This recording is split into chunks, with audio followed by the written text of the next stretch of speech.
Hello everybody. This blog video is a little bit different to others. It's more of a discussion than a tutorial, if you see what I mean. I've recently been learning logic, not because I'm going to change, but because an awful lot of students are using logic, and I felt it was important to understand where they're coming from and what they're facing. I then started looking online for YouTube videos just like this one. And what I found was that the vast majority of them turn out to be way out of date because things have changed a lot recently in logic.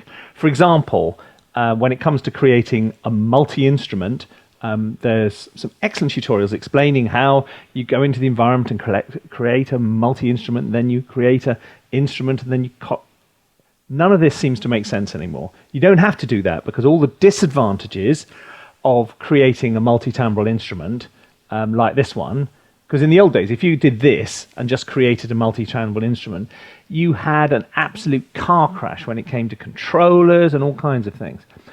So this works fine. However, there are still one or two problems with this. Look, if you solo or you mute, it does all of them at the same time.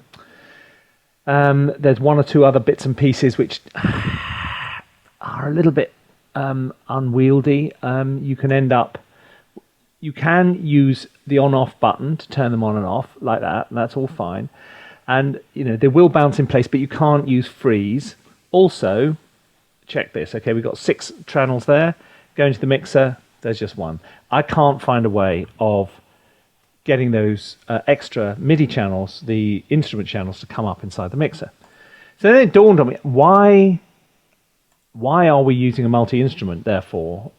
Is it really that much less efficient just to use umpteen individual instances of contact? Now, it is, in a way, it's a bit of a pain. In one sense, it's a bit of a pain because you have to... Okay, so say, just for the sake of argument, shall we see what's going to happen if I say create 200 instances of contact? Get ready. Ready, steady. Has anything happened? It's doing it. It's thinking about it. Obviously, they're empty instruments, so it's thinking about it quite hard.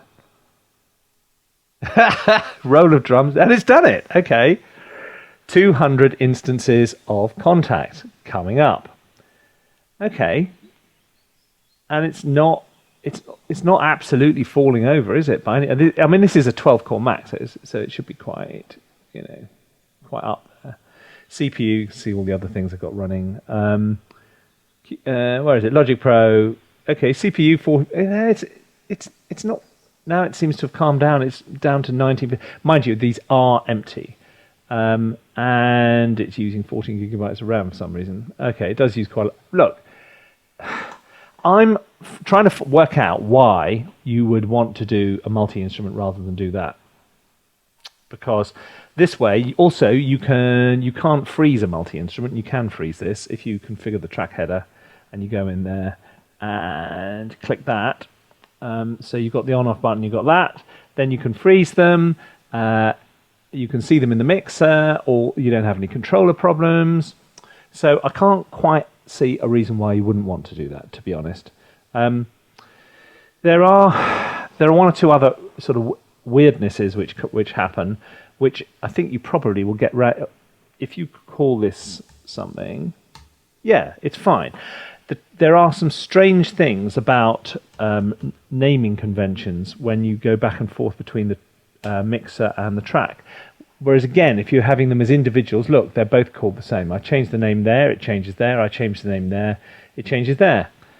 So for the time being, if you're working with the only downside, actually the major downside of this, is if I'm going to load instruments, I have to go open each one individually and go like that. The only advantage to a multi-instrument, suppose I wanted multiple copies of the same instrument but just set to different articulations, which is, for things like 8DOs, Adagietto and things, is a way of working. You wouldn't want to do individual instruments because it would use... oh, blimey, this is taking a while. That means I haven't battery saved it on this machine, I think. But so okay, so this is the issue. This is what I'm trying to ask about. How do seasoned logic users feel about this? Because, as I say, most of the tutorials I see go back quite a long way. And of course, if you're a regular logic user, you would have worked out that there is no problem anymore, and you wouldn't necessarily have done a video showing, hey, there's no problem. So, except this now does seem to have hung. Look, so if you have a comment on this, please post it below, because I'd really like to know what the collective answer is to this. So, in terms of setting up a logic template, and I'm not talking about VSL EP, that's coming right round the corner, multi-instrument or individual instances? Let me know what you think.